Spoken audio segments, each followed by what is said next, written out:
Thus, the daughter of immigrants and the first woman of color to serve as Vice President of the United States left zero doubt that she was not the new hope Central Americans had wished she would be. Children returned to class in Kabul after deadly attack on girls' school December 2018. Guantanamo waits for funding as aging detainees need more care. Richard Haas on Biden's trip abroad. ProPublica's Jesse Eisinger explains how ultra-wealthy Americans avoid taxes. Civil rights groups push Senator Manchin to go on a majority vote on voting rights and police reform. Gun reform advocacy group responds to judges comparing AR-15 to Swiss Army knife. Fred Gutenberg on gun control. There is no other issue for which you will see 90% support on doing something. Arrests made in deadly road rage shooting of 6-year-old boy. Looming Supreme Court decisions on abortion access and gun rights set stage for 2022 midterm elections. Justice Department task force recovers millions paid to Colonial Pipeline hackers. Shoppers seeing shortages at stores amid pandemic as vaccine science makes major breakthroughs. Manufacturing strains to keep up with demand. Elon Musk's Boring Company completes first of two tunnels. 2018. Elon Musk's Boring Company gets okay to build Chicago high-speed tunnel. Rep.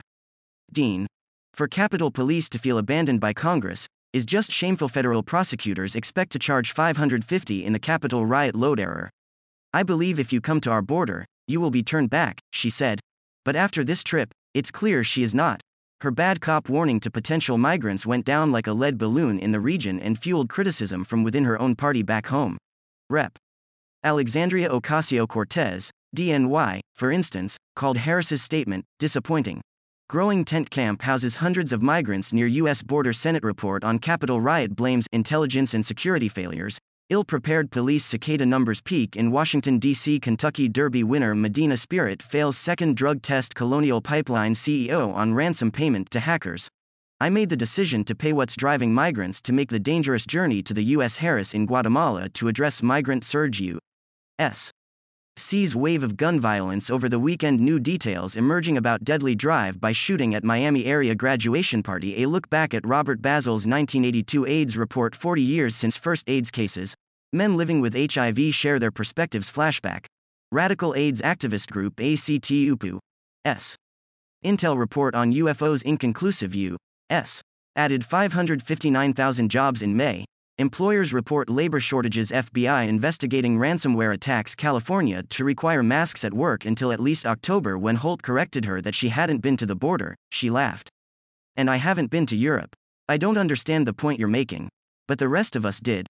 Watching Harris sent me back more than 30 years, when I first arrived in El Salvador, a country that then President Ronald Reagan called a model democracy, as the United Press International's Salvador bureau chief. Walking through the airport, I passed posters of children with crutches or prosthetic limbs, victims of the landmines supplied to the Salvadoran military by the United States, watched over by heavily armed soldiers. I knew the phrase, model democracy, was a lie.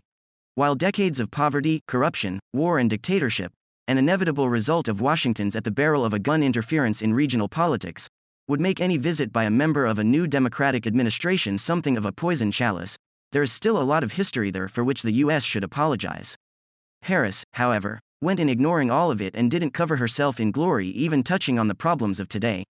All of these strategies have been used in the past. Yet the problems in these countries that cause mass migration still exist. Migration hasn't been stemmed and none have addressed the root cause.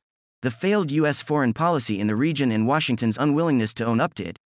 If Harris went in looking for root causes, she missed the elephant in the room by not looking in the mirror. Do I declare this trip a success?